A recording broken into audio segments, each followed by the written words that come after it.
ನಮಸ್ಕಾರ, ನಾನು ಆನಂದ್ ಮಾದಲ್ಗೆರೆ. ಮೂಲತಃ ಹಾಸನ ಜಿಲ್ಲೆಯ ಚನ್ನರಾಯಪಟ್ಟಣ ತಾಲೂಕಿನ ಮಾದಲ್ಗೆರೆಗೆ ನನ್ನ ಗ್ರಾಮ. ಬೆಂಗಳೂರಿನಲ್ಲಿ ವಾಸ್ತವ್ಯ. ಒಬ್ಬ ಸುಗಮ ಸಂಗೀತ ಗಾಯಕನಾಗಿ ಈ ಕ್ಷೇತ್ರದಲ್ಲಿ ಸೇವೆಯನ್ನು ಸಲ್ಲಿಸ್ತಾ ಇದ್ದೀನಿ. ಗಾಯನಗಂಗಾ ಟ್ರಸ್ಟ್ ಸುಗಮ ಸಂಗೀತ ಶಾಲೆ ಮುಖಾಂತರ ಅನೇಕ ವಿದ್ಯಾರ್ಥಿಗಳಿಗೆ ಸಂಗೀತವನ್ನು ಅಭ್ಯಾಸವನ್ನು ಮಾಡಿಸುವಂಥ ಒಂದು ಪ್ರಯತ್ನ. ಸ್ನೇಹ ಅತಿ ಮಧುರ, ಸ್ನೇಹ ಅದು ಅಮರ, ಸ್ನೇಹವೇ ಗುಡಿಯು, ಪ್ರೀತಿಯೇ ದೇವರು. ನಮಸ್ಕಾರ, ವೆಲ್ಕಮ್ ಬ್ಯಾಕ್ ಟು ಗಂಧದ ಬೇಡ.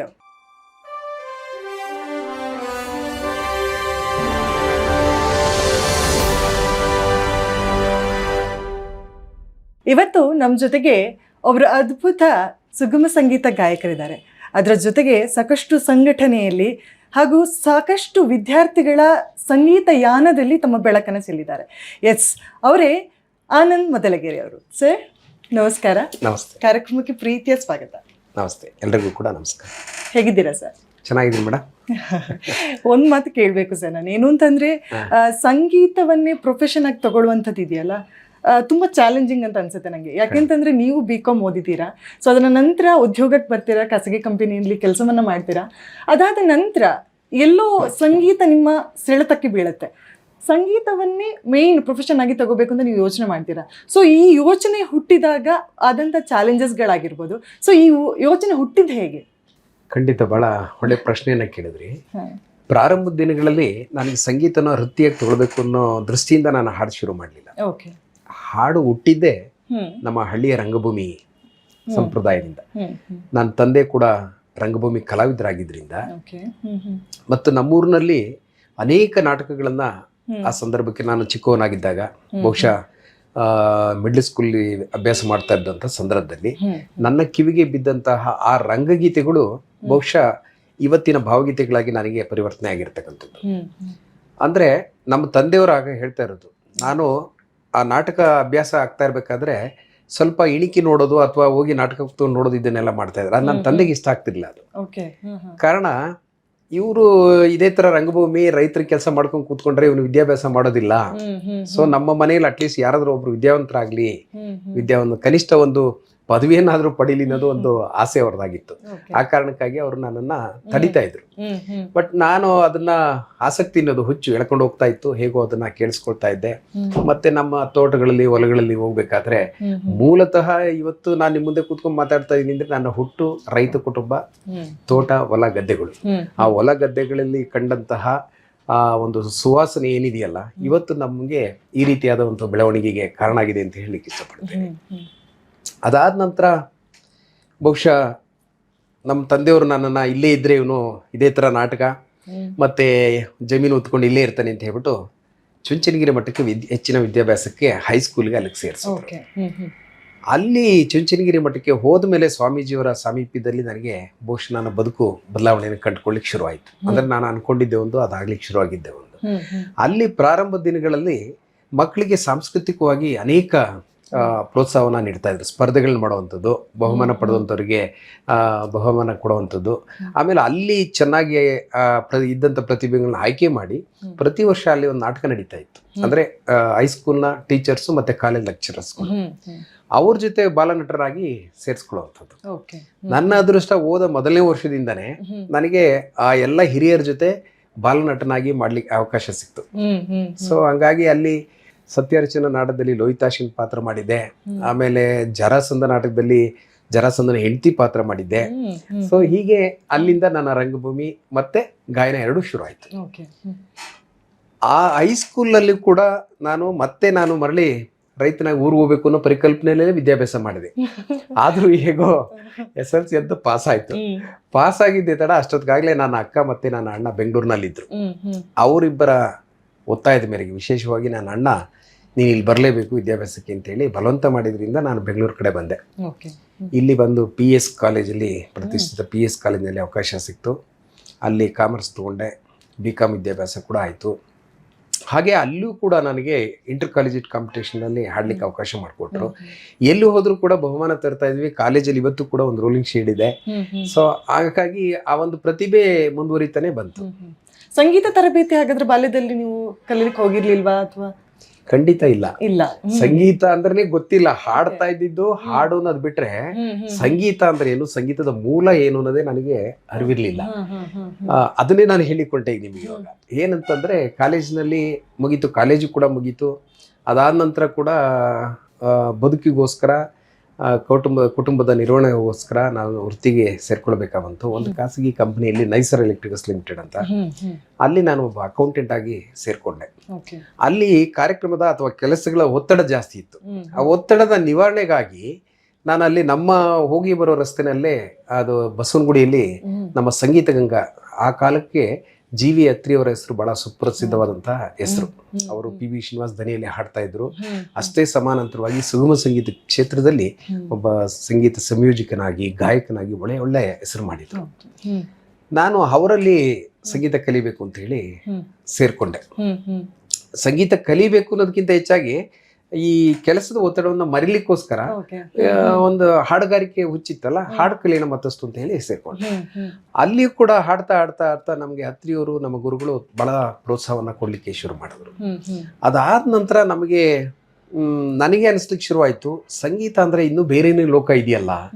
ಸಪ್ತಸ್ವರಗಳ ಅರಿವಾಗಿದ್ದೇನೆ ಕಲಿಲಿಕ್ಕೆ ಅಂತ ಹೋದಾಗ ಇದರ ಆಳ, ಸಪ್ತಸ್ವರಗಳ ಆಳ ಅಂದ್ರೆ ಅನೇಕ ರಾಗಗಳ ಪರಿಚಯವನ್ನ ಕಂಡುಕೊಳ್ಳುವಂಥದ್ದು, ಆ ಸಂಗೀತದ ಮೂಲ ಧಾಟಿಯನ್ನು ಹಿಡಿಯುವಂಥದ್ದು. ಅದ್ರ ಪ್ರಯತ್ನ ಮಾಡಬೇಕು ಅಂತ ಹೇಳಿ ನಮ್ಮ ಗುರುಗಳಾಗಿದ್ದಂಥವರು ಪಂಡಿತ್ ಆರ್ ವಿ ಶೇಷಾದ್ರಿ ಗವಾಯಿಗಳು, ಅವರಲ್ಲಿ ಶಾಸ್ತ್ರೀಯ ಸಂಗೀತಕ್ಕೆ ಸೇರ್ಕೊಂಡ್ವಿ. ಅದಾದ ನಂತರ ಅವರು ತೀರ್ಕೊಂಡ ನಂತರ ಮತ್ತೆ ಪಂಡಿತ್ ಕಾಶಿನಾಥ್ ಪತ್ತರ್ ಅವರಲ್ಲಿ ನಾನು ಸಂಗೀತವನ್ನು ಮುಂದುವರಿಸಿದೆ. ಆ ಕಲಿಕೆಯ ಜೊತೆಗೇನೆ ನಾನು ಕಲಿಸೋ ಪ್ರಯತ್ನವನ್ನು ಮಾಡಬೇಕು ಅಂತ ಹೇಳಿ ಮತ್ತೆ ಅಲ್ಲಿಂದ ಶುರುವಾಯಿತು ನನಗೆ ಪೂರ್ಣ ಪ್ರಮಾಣದಲ್ಲಿ ಸಂಗೀತ ಅಂದರೆ ಇದು ದೊಡ್ಡ ಒಂದು ಸಮುದ್ರ, ಇಲ್ಲಿ ಏನಾದರೂ ಒಂದು ಬಗ್ಸೆ ನೀರನ್ನಾದ್ರೂ ನಾವು ತಗೊಳ್ಳೋ ಪ್ರಯತ್ನ ಮಾಡಬೇಕು ಅಂತ ಅಂದರೆ ಪ್ರಾಮಾಣಿಕವಾಗಿ ಸೇವ್ ಮಾಡಬೇಕು, ಆಮೇಲೆ ಪ್ರಾಮಾಣಿಕವಾಗಿ ಸಾಧನೆ ಮಾಡಬೇಕು. ಇಲ್ಲಿ ಅಡ್ಡದಾರಿಗೆ ಅವಕಾಶ ಇಲ್ಲ ಸಂಗೀತದಲ್ಲಿ. ಹಾಗಾಗಿ ಕಲಿಕೆ ಶುರು ಮಾಡಿದೆ.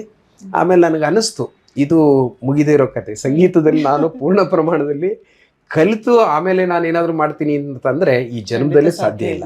ಸೊ ಹಾಗಾಗಿ ಎಷ್ಟು ದಕ್ಕಿದೆಯೋ ಸರಸ್ವತಿ ಎಷ್ಟು ನಮ್ಗೆ ಹೊಲ್ದಿದ್ದಾರೆ, ಅಷ್ಟರಲ್ಲೇ ಏನಾದರೂ ಮತ್ತೆ ನಾವು ಸೇವೆ ಮಾಡ್ಲಿಕ್ಕೆ ಸಾಧ್ಯ ಆದರೆ ಮಾಡೋಣ ಅಂತ ಹೇಳಿ 2006-7ರಲ್ಲಿ ಗಾಯನ ಗಂಗಾ ಟ್ರಸ್ಟ್ ಅಂತೇಳಿ ಒಂದು ಸಂಸ್ಥೆಯನ್ನು ಹುಟ್ಟಾಕ್ತೀವಿ. ಆ ಸಂಸ್ಥೆ ಮುಖಾಂತರ ಅನೇಕ ವಿದ್ಯಾರ್ಥಿಗಳಿಗೆ ಉಚಿತ ವಿದ್ಯಾಭ್ಯಾಸವನ್ನು ಹೇಳ್ಕೊಡೋದಿರ್ಬೋದು, ಅಥವಾ ಸಂಗೀತದ ಕ್ಷೇತ್ರದಲ್ಲಿ ಸಾಹಿತ್ಯ ಕ್ಷೇತ್ರ ಸಾಧನೆ ಮಾಡಿರ್ತಕ್ಕಂಥವರಿಗೆ ಗೌರವ ಸಲ್ಲಿಸೋದ್ರ ಮುಖಾಂತರ, ಸನ್ಮಾನವನ್ನು ಮಾಡೋದ್ರ ಮುಖಾಂತರ, ಪ್ರಶಸ್ತಿ ನೀಡೋದ್ರ ಮುಖಾಂತರ ವೇದಿಕೆಗಳನ್ನು ಅನುವು ಮಾಡಿಕೊಡುವಂಥದ್ದು. ಅದು ಆಕ್ಚುಲಿ ನನಗೆ ವಿಶೇಷ ಅಂತ ಅನ್ಸುತ್ತೆ ಸರ್. ಯಾಕೆಂತಂದ್ರೆ ಕಲಾವಿದ ಒಬ್ಬ ಬೆಳೀತಿದ್ದಾನೆ ಅಂತ ಹೇಳಿ ಆದಾಗ ಸಾಕಷ್ಟು ಜನರು ಬೇರೆ ಬೇರೆ ರೀತಿಯಲ್ಲಿ ಮಾತನಾಡುವಂಥದ್ದು ಸಹಜ.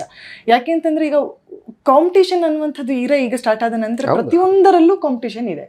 ಸೊ ಅಂಥದ್ರಲ್ಲಿ ನಿಮ್ಮ ಕಾಂಪಿಟೇಟರೇ, ಸೊ ನೀವು ಹುಟ್ಟಾಕುವಂತ ಒಬ್ಬ ವಿದ್ಯಾರ್ಥಿ ನಿಮ್ಮ ಕಾಂಪಿಟೇಟರೇ ಆಗಿರ್ತಾನೆ ಮುಂದೆ. ಸೊ ಅವನನ್ನ ಬೆಳೆಸುವಂತ ಪ್ರಯತ್ನ, ಸೊ ಆ ಒಂದು ಬೆಳವಣಿಗೆಯಲ್ಲಿ ನಿಮ್ಮನ್ನ ನೀವು ಕಂಡುಕೊಳ್ಳುವ ರೀತಿ ಆಗಿತ್ತಾ ಸರ್ ಅದು? ನಿಜವಾಗಿಯೂ ಕೂಡ, ಯಾಕೆಂದ್ರೆ ಅದ್ರಲ್ಲಿ ಖುಷಿ ಕೊಡುವಂಥದ್ದು.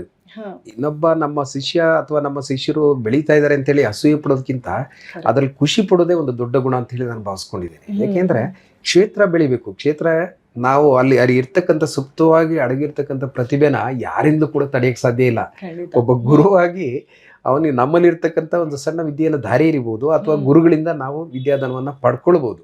ಈಗ ನಮ್ಮ ಗುರುಗಳಾಗಿದ್ದಂಥವ್ರು ಕೂಡ ಯಾರೂ ಕೂಡ ನಮ್ಮ ಬೆಳವಣಿಗೆಗೆ ನಾನು ಇಂಥ ಸಂಸ್ಥೆ ಮಾಡ್ತಾ ಇದ್ದೀನಿ ಅಂತಂದಾಗ ಅವರೇ ನಮಗೆ ಖುದ್ದಾಗಿ ಬಂದು ಆಶೀರ್ವಾದ ಮಾಡಿ, ಇಬ್ಬರು ಗುರುಗಳು ಕೂಡ ನಮ್ಮ ಜಿ ವಿ ಅತ್ರಿಯವರು ಇರ್ಬೋದು, ಅಥವಾ ಪಂಡಿತ್ ಶೇಷಾದ್ರಿ ಗವಾಯಿಗಳು ಇರ್ಬೋದು, ಅಥವಾ ಕಾಶಿನಾಥ್ ಪತ್ತಾರ್ ಇರ್ಬೋದು, ಅವರೆಲ್ಲರೂ ಕೂಡ ನಮ್ಮ ಸಂಸ್ಥೆಗೆ ಬಂದು ಎಲ್ಲ ಪೂರ್ಣ ಸಹಕಾರ ಕೊಟ್ಟು ಇದು ಕೂಡ ನಮ್ಮ ಒಂದು ಸೋದರ ಸಂಸ್ಥೆ ಅನ್ನೋ ರೀತಿಯಲ್ಲಿ ನಮ್ಮನ್ನು ಬೆಂತಟ್ಟು ಬೆಳೆಸಿದ್ದಾರೆ. ಸೊ ಅದೇ ಪರಂಪರೆ ಅಂತ ನಾವು ಮುಂದುವರಿಸ್ಬೇಕಲ್ಲ. ಹಾಗಾಗಿ ಯಾರೇ ಈ ಕ್ಷೇತ್ರದಲ್ಲಿ ನಾನೇನಾದ್ರೂ ಕೆಲಸ ಮಾಡ್ತೀನಿ, ನನಗೆ ಇದರಲ್ಲಿ ಅನುಭವದ ಕೊರತೆ ಇದೆ ಅನ್ನೋ ರೀತಿಯಲ್ಲಿ ಏನಾದ್ರು ಸಲಹೆಗಳು ಕೇಳ್ಕೊಂಡು ಬಂದಾಗ ನಮಗೆ ತಿಳಿದಿರೋಂಥ ವಿಚಾರವನ್ನ ಖಂಡಿತವಾಗಿ ಅವರಿಗೆ ತಾರೆ ಎರೆದು ಬೆಳಿಲಿಕ್ಕೆ ಅವಕಾಶ ಮಾಡಿಕೊಡ್ತೀನಿ. ಸೊ ಮತ್ತೆ ಇನ್ನೊಂದು ಮಾತು ಕೇಳಬೇಕು ಸರ್, ಏನು ಅಂತಂದ್ರೆ ಈ ಸಂಗೀತದಲ್ಲಿ ಎಸ್ಪೆಷಲಿ ಸಂಗೀತ ಅಂತ ಹೇಳಿ ಬಂದಾಗ ಅದು ಸಾಹಿತ್ಯದ ಜೊತೆಗಿನ ಒಂದು ಸಂಬಂಧ ಅಥವಾ ಯಾನ ಅಂತಾನೆ ಹೇಳ್ಬೋದು. ಸೊ ಈ ಸಾಹಿತ್ಯದ ಒಡನಾಟ, ನೀವು ಸಾಕಷ್ಟು ಸಂಪಾದಕೀಯ ಕೆಲಸಗಳನ್ನು ಕೂಡ ಮಾಡಿದಿರಿ. ಸೊ ಈ ಅಕ್ಷರದ ಜೊತೆಗಿನ ನಿಮ್ಮ ಸಂಗೀತ ಯಾನ ಹೇಗಿತ್ತು? ಖಂಡಿತ ನನಗೆ ಆಗ್ಲೇ ಹೇಳಿದಂಗೆ ರಂಗಭೂಮಿ ಮೂಲ. ರಂಗಭೂಮಿಯಲ್ಲೂ ಕೂಡ ಒಂದು ಪಾತ್ರಕ್ಕೆ ಅಥವಾ ಆ ನಾಟಕಕ್ಕೆ ಸೀಮಿತವಾಗಿ ಕವಿತೆಗಳನ್ನ ರಚನೆ ಮಾಡಿರ್ತಾರೆ. ಅಂದ್ರೆ ಅದು ಜನಪದ ಅಂತ ಅನ್ಸ್ಕೊಳ್ಳಲ್ಲ. ಅವಾಗ ಜನಪದ ಬಾಯಿಂದ ಬಾಯಿಗೆ ಬಂದಂಥದ್ದು, ನಮ್ಮ ಅನಾದಿ ಕಾಲದಿಂದ ಬಂದಿರೋ ತಾಯಿ ಬೇರು. ಆದ್ರೆ ರಂಗಭೂಮಿ ಹೆಂಗೆ ಅಂತಂದ್ರೆ ಈಗ ನಾಟಕಕ್ಕೆ ಪೂರಕವಾಗಿ ಗೀತೆಗಳನ್ನ ರಚನೆ ಮಾಡುವಂಥದ್ದು. ಸುಗಮ ಸಂಗೀತದಲ್ಲೂ ಅಷ್ಟೇನೆ ಕವಿಗಳ ಅಂತರಾಳದ ಭಾವನೆಗಳನ್ನ ಒಂದು ಕವಿತೆಯಾಗಿ ವ್ಯಕ್ತಪಡಿಸಿದಾಗ ಅದೊಂದು ಗೀತೆ ಆಗುತ್ತೆ. ಆ ಗೀತೆಯನ್ನು ಸಂಯೋಜನೆ ಮಾಡಿ ಜನರ ಸಾಮಾನ್ಯ ತಂದಾಗ ಅದು ಸುಗಮ ಸಂಗೀತವಾಗುತ್ತೆ. ಸೊ ಈ ಒಂದು ಪ್ರಯತ್ನ ನನಗೆ ಆ ರಂಗಭೂಮಿ ಗೀತೆಗಳ ಒಂದು ಏನ್ ಹೇಳ್ತೀವಿ ತಾಯಿ ಬೇರು ಪ್ರಭಾವ ಬೀರಿದ್ರಿಂದ ನನಗೆ ಎಲ್ಲೋ ಒಂದ್ ಕಡೆ ಅನಿಸಿದ್ದು, ಇವತ್ತಿನ ಬದಲಾದ ಕಾಲಘಟ್ಟದಲ್ಲಿ ಅಂದ್ರೆ ಸಂದರ್ಭಕ್ಕೆ ಅನುಗುಣವಾಗಿ ಸಾಮಾನ್ಯ ಜನರಿಗೆ ಏನಾದ್ರೂ ಒಂದು ಸಂದೇಶ ಕೊಡಬೇಕಾದ್ರೆ ಅದು ಸಾಧ್ಯ ಇರತಕ್ಕಂಥ ಸುಗಮ ಸಂಗೀತ ಕ್ಷೇತ್ರಕ್ಕೆ ಮಾತ್ರ. ಉದಾಹರಣೆಗೆ ತತ್ವಪದಗಳಿರ್ಬೋದು, ಅಥವಾ ಸಮಾಜಮುಖಿ ಚಿಂತನೆ ಇರ್ಬೋದು, ರೈತರ ಪರ ಹೋರಾಟ ಗೀತೆಗಳಿರ್ಬೋದು, ಅಥವಾ ಕನ್ನಡ ಪರ ಹೋರಾಟ ಗೀತೆಗಳಿರ್ಬೋದು. ಈ ಹೋರಾಟದ ಗೀತೆಗಳ ಮುಖಾಂತರನೇ ನಾವು ಜನಸಾಮಾನ್ಯರಿಗೆ ಸಂದೇಶವನ್ನು ಕೊಡ್ಲಿಕ್ಕೆ ಸಾಧ್ಯ ಇದೆ. ಇದು ಯಾವ ಪ್ರಕಾರದಲ್ಲೂ ಸಾಧ್ಯ ಇಲ್ಲ. ಸೊ ಹಾಗಾಗಿ ಇಂಥ ಒಂದು ಪ್ರಬಲವಾದ ಕ್ಷೇತ್ರವನ್ನ ನಾನು ಆಯ್ಕೆ ಮಾಡ್ಕೊಳ್ಬೇಕು ಅಂತ ಹೇಳಿ ನನ್ನ ಒಲವು ಚಲನಚಿತ್ರ ಗೀತೆಗಳನ್ನ ಕೇಳ್ತಿದ್ದೆ, ಹಾಡ್ತಿದ್ದೆ ಎಲ್ಲ ಇದ್ರೂ ಕೂಡ ಕಾಲೇಜ್ ದಿನಗಳಲ್ಲಿ. ತದನಂತರ ನಾನು ಆಯ್ಕೆ ಮಾಡ್ಕೊಂಡಿದ್ದು ಸುಗಮ ಸಂಗೀತ ಕ್ಷೇತ್ರ, ಅಂದ್ರೆ ಕಾವ್ಯ ಗಾಯನ ಕ್ಷೇತ್ರ. ನನ್ನ ಪ್ರಶ್ನೆ ಅದೇ ಆಗಿತ್ತು, ಯಾಕೆಂತಂದ್ರೆ ಸುಗಮ ಸಂಗೀತ ಕ್ಷೇತ್ರವನ್ನೇ ಆಯ್ಕೆ ಮಾಡ್ಕೊಂಡದ್ದು ಯಾಕೆ ಅಂತ. ಯಾಕಂದ್ರೆ ಬೇಸ್ ಆಗಿ ನೀವು ಕಲ್ತಿರುವಂತದ್ದು ಶಾಸ್ತ್ರೀಯ ಸಂಗೀತವನ್ನ, ಸೊ ಆಯ್ಕೆಯಾಗಿ ಬದಲಾದಂಥದ್ದು ಸುಗಮ ಸಂಗೀತ. ಸೊ ಈ ಎಲ್ಲಾ ಕಾರಣಕ್ಕೋಸ್ಕರ ಹಾಗಾದ್ರೆ ಆ ಕಡೆಗೆ ಜಾಸ್ತಿ ಆಕರ್ಷಿತರಾದ್ರಿ. ಬಟ್ ಎಲ್ಲೂ ಅನ್ಸ್ಲಿಲ್ವಾ ಸರ್? ಯಾಕಂದ್ರೆ ತುಂಬಾ ಕಮರ್ಷಿಯಲ್ ಆಗುವಂಥದ್ದು ಕೂಡ ಇಂಪಾರ್ಟೆಂಟ್ ಆಗಿದೆ. ನಾನು ಕಮರ್ಷಿಯಲ್ ಅಂತ ಹೇಳೋಕ್ಕಿಂತಲೂ ಪ್ರಚಾರದ ದೃಷ್ಟಿಯಿಂದ ಇವಾಗ ಯಾವ ಥರ ಆಗಿದೆ ಅಂತ ಹೇಳಿದ್ರೆ, ಸಿನಿಮಾ ಹಾಡುಗಳನ್ನು ಹಾಡುವವರು ಹಾಡುಗಾರರು, ಆಮೇಲೆ ಸುಗಮ ಸಂಗೀತ ಹಾಡುವವರು ಓಕೆ ಅಂದರೆ ಒಂದೊಂದು ಲೆವೆಲಲ್ಲಿ ಜನರು ಗುರುತಿಸ್ತಾ ಇದ್ದಾರೆ. ಸೊ ಈ ಗುರುತಿಸಿಕೊಳ್ಳುವಿಕೆ ಅನ್ನುವಂಥದ್ದು ಕಲಾವಿದನಿಗೆ ಎಷ್ಟು ಇಂಪಾರ್ಟೆಂಟ್ ಆಗುತ್ತೆ, ಅಥವಾ ಅದು ಇಂಪಾರ್ಟೆಂಟಾ?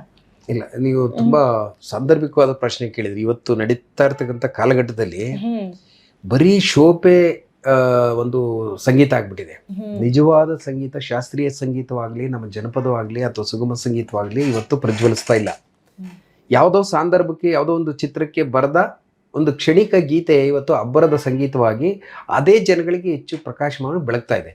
ನಮ್ಮ ಜನ ಕೂಡ ಕೆಲವೊಮ್ಮೆ ಗೊತ್ತಿಲ್ಲ ನನಗೆ, ಈ ಮಾಧ್ಯಮಗಳಲ್ಲಿ ಬಂದಾಕ್ಷಣಕ್ಕೆ ಅವರು ಪ್ರಸಿದ್ಧ ಗಾಯಕರು ಅಥವಾ ಅಲ್ಲಿ ಹಾಡಿದಂಥ ಒಂದು ಚಲನಚಿತ್ರ ಗೀತೆ ಬಹಳ ಪ್ರಸಿದ್ಧ, ಇನ್ನು ಉಳಿದಿದ್ದು ಯಾವುದು ಕೇಳಲಿಕ್ಕೂ ಕೂಡ ಮನಸ್ಸು ಕೊಡ್ಲಿಕ್ಕೆ ತಯಾರಿಲ್ಲ. ನಮ್ಮ ಜನ ಎಷ್ಟು ಮಟ್ಟಿಗೆ ನಾವು ಆತುರದಲ್ಲಿದ್ದೀವಿ ಅಥವಾ ಧಾವಂತದಲ್ಲಿದ್ದೀವಿ ಅಂತ ಅಂದರೆ, ಒಂದು ಯೂಟ್ಯೂಬ್ನಲ್ಲಿ ಒಂದು ಹಾಡನ್ನು, ಒಂದು ಕವಿಗೀತೆ ಅಂತ ಅಂದರೆ ಅದನ್ನು ಅರ್ಥ ಮಾಡ್ಕೊಳ್ಳಿಕ್ಕೆ ಒಂದು ಭಾವನೆ ಬೇಕಾಗ್ತದೆ, ಅದಕ್ಕೆ ಅದು ಒಂದು ವಿದ್ವತ್ ಬೇಕಾಗ್ತದೆ. ಬಹುಶಃ ಈ ಕಾರಣದಿಂದಾಗಿ ಚಲನಚಿತ್ರ ಗೀತೆಗಳಿಗೂ ಭಾವಗೀತೆಗಳನ್ನು ಅರ್ಥೈಸಿಕೊಳ್ಳುವ ನಿಧಾನಗತಿ ಇದೆಯಲ್ಲ ಜನರಲ್ಲಿ, ಬಹುಶಃ ಈ ಕಾರಣ ಇದ್ರೂ ಇರ್ಬೋದು. ಯಾಕೆಂದ್ರೆ ಕವಿಗೀತೆಯನ್ನು ಅರ್ಥ ಮಾಡ್ಕೊಳ್ಬೇಕಂದ್ರೆ ಕನಿಷ್ಠ ಜ್ಞಾನ ಇರಬೇಕು. ಚಲನಚಿತ್ರ ಗೀತೆಗಳು ಏನು ಅಂದ್ರೆ ನಿಮ್ಗೆ ದೃಶ್ಯ ಮಾಧ್ಯಮ ಬೇಗ ನಮ್ಮನ್ನ ಅಟ್ರಾಕ್ಟ್ ಮಾಡುತ್ತೆ, ಹಾಗಾಗಿ ಜನರ ಬೇಗ ಒಲಿಸ್ಕೊಳ್ತಾರೆ. ಆಮೇಲೆ ನೀವು ಎಷ್ಟೋ ಗೀತೆಗಳನ್ನ ನೋಡಿರ್ತೀರಿ, 3 ತಿಂಗಳಲ್ಲಿ ಆ ಗೀತೆ ಹೊರಟೋಗಿರುತ್ತೆ. ಶಾಶ್ವತವಾಗಿ ಮನಸ್ಸಲ್ಲಿ ಇರುವಂತ ಗೀತೆಗಳು ಇತ್ತೀಚೆಗೆ ಅದು ಕಾಣಿಸ್ತಾ ಇಲ್ಲ. ಅಂದ್ರೆ ನಾನು ಹೇಳೋದು ಕವಿಗೀತೆಗಳು ಅಂತಂದ್ರೆ ಯಾವುದೋ ಒಂದು ಸಂದರ್ಭಕ್ಕೆ ಬರೆದಂಥದ್ದಲ್ಲ, ಅದು ಕವಿ ತನ್ನ ಅನುಭವದಿಂದ ಬದಲಾದ ಕಾಲಘಟ್ಟಕ್ಕೆ ಅನುಗುಣವಾಗಿ ತನ್ನ ಅನುಭವದಿಂದ ಬರೆದಂತಹ ಒಂದು ಸಾಹಿತ್ಯ ಆಗಿರುತ್ತೆ. ಆ ಸಾಹಿತ್ಯವನ್ನ ಒಂದು ಕವಿತೆಯಾಗಿ ನಾವು ಪರಿವರ್ತಿಸಿ ಸಂಯೋಜನೆಗೊಳಿಸಿ ಜನಸಾಮಾನ್ಯರಿಗೆ ಆ ಸಂದೇಶವನ್ನು ಮುಟ್ಟಿಸೋ ಪ್ರಯತ್ನ ಮಾಡ್ತೀವಿ. ಇವಾಗ ನೀವು ಎಷ್ಟೋ ಕನ್ನಡ ಪರ ಗೀತೆಗಳನ್ನ ಕೇಳಿದ್ದೀರಿ. ಬಹಳ ಪ್ರಾರಂಭದಿಂದ ತಗೊಳ್ಳಿ, ಕರ್ನಾಟಕದ ಏಕೀಕರಣದ ಸಂದರ್ಭದಿಂದ ತಗೊಂಡ್ರು ಕೂಡ ಪಿ ಕಾಳಿಂಗರಾವ್ ಅವರು ನಮ್ಮ ಸುಗಮ ಸಂಗೀತ ಪರಂಪರೆಯ ಪಿತಾಮಹರು. ಏರಿಸಿ ಆರಿಸಿ ಕನ್ನಡದ ಬಾವುಟ, ಸೊ ಇಂಥ ಎಲ್ಲ ಗೀತೆಗಳು ಇರ್ಬೋದು. ಆಮೇಲೆ ಎಲ್ಲ ಅದರಿಂದ ಆಚೆಗೆ ಬಂದಂಥ ನಮ್ಮ ಮೈಸೂರು ಅನಂತಸ್ವಾಮಿಯವರು ಇರ್ಬೋದು, ಸಿ ಯಶೋತ್ ಇರ್ಬೋದು, ಎಚ್ ಆರ್ ಲೀಲಾವತಿ ಇರ್ಬೋದು, ಇಂಥ ನೂರಾರು ಜನ ಈ ಕ್ಷೇತ್ರದಲ್ಲಿ, ಕಾವ್ಯಗಾಯನ ಕ್ಷೇತ್ರದಲ್ಲಿ ತಮ್ಮ ಒಂದು ಕೃಷಿಯನ್ನು ಮಾಡಿರ್ತಕ್ಕಂಥದ್ದು. ಅವ್ರು ಕೊಟ್ಟಂಥ ಆ ಒಂದು ಏನಿದೆ, ಹಾಕಿ ಕೊಟ್ಟಂಥ ಭದ್ರಬನಾದಿಲಿ ಇವತ್ತು ನಾವೆಲ್ಲರೂ ಕೂಡ ಅವ್ರ ಹೆಸರು ಹೇಳ್ಕೊಂಡು ಬದುಕನ್ನು ಸಾಗಿಸ್ತಾ ಇದ್ದೀವಿ. ಆದರೆ ಆ ಒಂದು ಗಾದೆ ಇದೆ, ಅಪ್ಪ ಹಾಕಿದ ಆಲ್ಮರಕ್ಕೆ ನೇಣಾಕೋಬಾರ್ದು ಅನ್ನೋ ರೀತಿನಲ್ಲಿ, ಏನೋ ಹೇಳೋ ರೀತಿನಲ್ಲಿ ಬದಲಾದ ಕಾಲಘಟ್ಟದಲ್ಲಿ ಹೊಸ ಕವಿತೆಗಳನ್ನು ಸಂಯೋಜನೆ ಮಾಡುವಂಥದ್ದು ಅಥವಾ ಹೊಸ ಕವಿಗಳ ಪರಿಚಯ ಆಗುವಂಥದ್ದು ಮತ್ತು ಹೊಸ ಕಲಾವಿದರನ್ನ ಸೃಷ್ಟಿ ಮಾಡುವಂಥದ್ದು ಇವೆಲ್ಲ ಬದಲಾವಣೆಗೆ ನಿರೀಕ್ಷೆಯಲ್ಲಿರ್ತಕ್ಕಂಥ ಅಥವಾ ಪ್ರವರ್ಧಮಾನಕ್ಕೆ ಬರ್ತಕ್ಕಂಥ ಒಂದು ಪ್ರಕೃತಿಲಿರುವ ಸ್ವಾಭಾವಿಕ ಒಂದು ವ್ಯವಸ್ಥೆ.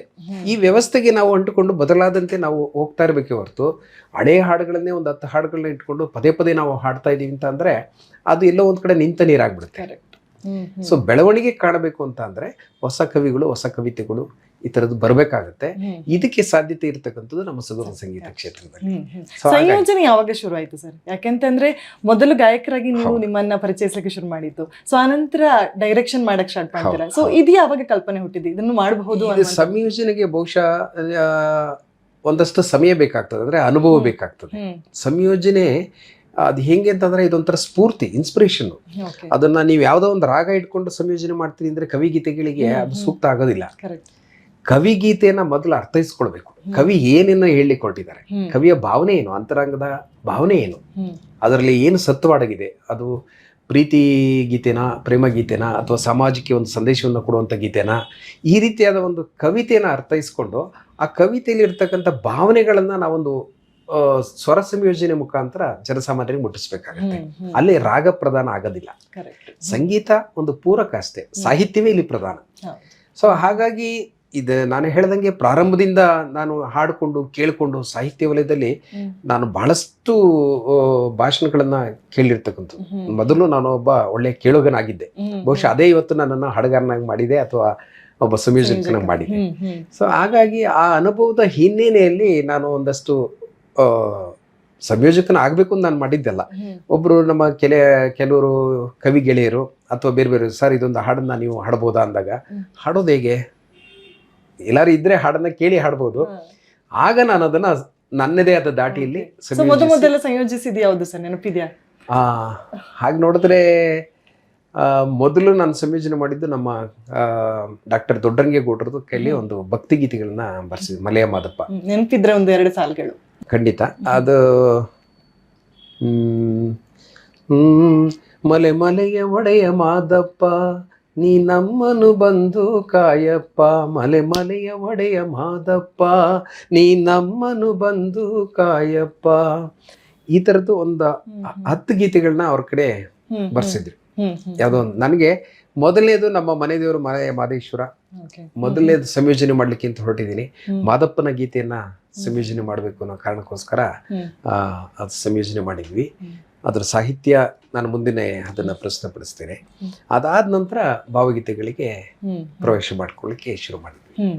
ಈ ಜರ್ನಿಯಲ್ಲಿ ಸರ್, ಯಾಕೆಂತಂದ್ರೆ ಪ್ರತಿಯೊಬ್ಬ ಸಿಂಗರ್ಗೂ ಕೂಡ ನಾನು ಹೇಳೋದಂತಿದ್ರೆ ಎಲ್ಲ ಕಾರ್ಯಕ್ರಮಗಳನ್ನ ಕೊಡುವಂತ ಸಮಯದಲ್ಲಿ ಇಂಥದೊಂದು ಹಾಡು ನನಗೆ ಪದೇ ಪದೇ ಕಾಡುತ್ತೆ, ಈ ಹಾಡನ್ನಂದು ಖಂಡಿತವಾಗಿ ನಾನು ಒಂದು ಸ್ಟೇಜಲ್ಲಿ ಹೇಳಲೇಬೇಕು ಅಂತ ಹೇಳುವಂಥದ್ದು ಯಾವ್ದಾದ್ರು ಹಾಡುಗಳಿದೆಯಾ? ಯಾಕಂದ್ರೆ ಬಹುಶಃ ನಾನು ಇದೆಲ್ಲ ಸಾಮಾನ್ಯ ಸಿಂಗರ್ಗಳಿಗೂ ಕೇಳುವಂತ ಪ್ರಶ್ನೆ. ಅದು ಇದ್ದೇ ಇರುತ್ತೆ, ಯಾಕಂದ್ರೆ ಒಂದು ಸಿಗ್ನೇಚರ್ ಹಾಡು ಅನ್ನುವಂಥದ್ದು ಇದ್ದೇ ಇರುತ್ತೆ. ಸೊ ನಿಮ್ಮ ಸಿಗ್ನೇಚರ್ ಹಾಡು ಯಾವುದು? ನನಗೆ ಅಂದ್ರೆ ಕಾಲೇಜು ದಿನಗಳಿಂದಲೂ ಕೂಡ ನಾನು ಕೇಳ್ತಾ ಇದ್ದದ್ದು, ಕಿವಿ ಮೇಲೆ ಬೀಳ್ತಾ ಇದ್ದಂಥದ್ದು ಅನೇಕ ಕಾಡುವ ಗೀತೆಗಳು ಅಂತ ಹೇಳ್ತೀವಿ ನಾವು. ಅದರಲ್ಲಿ ಮೈಸೂರು ಅನಂತಸ್ವಾಮಿಯವರು ಸಂಯೋಜನೆ ಮಾಡಿದಂಥ ಒಂದು ಸ್ನೇಹ ಅತಿ ಮಧುರ ಅಂತ ಹೇಳಿ ಗೀತೆ. ಅದು ಆಕ್ಚುಲಿ ಚಲನಚಿತ್ರಕ್ಕಾಗಿ ಮಾಡಿದಂಥದ್ದು. ನಾಲ್ಕರು ಸತ್ಯನಾರಾಯಣ ಅವರು ಬರೆದಿರ್ತಕ್ಕಂಥ ಒಂದು ಸಾಹಿತ್ಯ. ಆ ಚಿತ್ರ ಬಿಡುಗಡೆ ಆಗ್ಲಿಲ್ಲ, ಆದ್ರೆ ಆ ಗೀತೆ ಮಾತ್ರ ಪ್ರಸಿದ್ಧಿ ಆಯ್ತು. ಸೊ ಇದೇ ತರ ಚಲನಚಿತ್ರದಲ್ಲಿ ಎಷ್ಟೋ ಗೀತೆಗಳು ಆಗಿದೆ, ನಿಮ್ಗೆ ಗೊತ್ತಿರುತ್ತೆ ಅದು. ಸೊ ಮೊದಲು ನನಗೆ ಕಾಡ್ಲಿಕ್ಕೆ ಶುರು ಮಾಡಿದ್ದು ಸ್ನೇಹ ಅತಿ ಮಧುರ. ಖಂಡಿತ. ಸ್ನೇಹ ಅತಿ ಮಧುರ, ಸ್ನೇಹ ಅದು ಅಮರ, ಸ್ನೇಹವೇ ಗುಡಿಯು, ಪ್ರೀತಿಯೇ ದೇವರು, ಕಾಲ ದೇಶ ಮೀರಿದ ಭಾವ, ಸ್ನೇಹ ಅತಿ ಮಧುರ, ಸ್ನೇಹ ಅತಿ ಮಧುರ. ಸ್ನೇಹಕ್ಕೆ ವಯಸ್ಸಿನ ಅಂತರವಿಲ್ಲ, ಸಿರಿತನ ಬಡತನ ಸೀಮೆಗಳಿಲ್ಲ. ಸ್ನೇಹಕ್ಕೆ ವಯಸ್ಸಿನ ಅಂತರವಿಲ್ಲ, ಸಿರಿತನ ಬಡತನ ಸೀಮೆಗಳಿಲ್ಲ. ಸ್ನೇಹಕ್ಕೆ ಸ್ವಾರ್ಥದ ಆಸೆಗಳಿಲ್ಲ, ಸಮತೆ ಮಮತೆ ಸ್ನೇಹದ ಗಾನ, ಸ್ನೇಹ ಅತಿ ಮಧುರ. ಹೀಗೆ ಆ ಸಾಹಿತ್ಯ ನನಗೆ ಪ್ರಭಾವ ಬೀರ್ಲಿಕ್ಕೆ ಶುರು ಮಾಡ್ತು. ಅಂದ್ರೆ ನೋಡಿ, ಸ್ನೇಹ, ಈಗ ನೀವು ಚಿಕ್ಕವರಿದ್ದೀರಿ, ನಾವು ನಿಮಗಿಂತ ಸ್ವಲ್ಪ ದೊಡ್ಡವರಿದ್ದೀರಿ, ನನ್ನಿಂತ ದೊಡ್ಡವರು ಬಹಳಷ್ಟು ಜನ ಇರ್ತಾರೆ. ಆದ್ರೆ ಸ್ನೇಹಕ್ಕೆ ಇಲ್ಲಿ ವಯಸ್ಸಿನ ಅಂತರ ಬರೋದಿಲ್ಲ. ಅಂದ್ರೆ ಆ ಸಾಹಿತ್ಯನ ಎಷ್ಟು ಚೆನ್ನಾಗಿ ಬರೆದಿದ್ದಾರೆ. ಆಮೇಲೆ ಯಾವುದೇ ಅಸಮಾನತೆಯನ್ನು ಅಲ್ಲಿ ಕಾಣೋದಿಲ್ಲ. ಸೊ ಅದೇ ಸರ್, ಅಂದ್ರೆ ಒಂದು ಹಾಡಿಗೆ ಜೀವಂತಿಗೆ ಬರುವಂಥದ್ದು ಒಬ್ಬ ಹಾಡುಗಾರ ಆದವನು ಸಾಹಿತ್ಯವನ್ನು ಅರ್ಥೈಸ್ಕೊಂಡಾಗ ಮಾತ್ರ ಅಂತ ಅನ್ಸುತ್ತೆ ಅಲ್ವಾ ಸರ್? ಖಂಡಿತ. ಒಬ್ಬ ಸುಗಮ ಸಂಗೀತಗಾರನಿಗೆ ಮೊದಲು ಇರ್ಬೇಕು ಕನಿಷ್ಠ ಅರ್ಹತೆ ಏನಪ್ಪಾ ಅಂತಂದ್ರೆ ಸಾಹಿತ್ಯವನ್ನು ಅರ್ಥ ಮಾಡ್ಕೊಳ್ಳುವ ರೀತಿ. ನಾನು ಈಗಾಗಲೇ ನೀವು ಇದು ಕೇಳಿದ್ದಕ್ಕೆ ಇನ್ನೊಂದು ನನಗೆ ಹೇಳಬೇಕು ಅಂತ ಅನ್ಸುತ್ತೆ.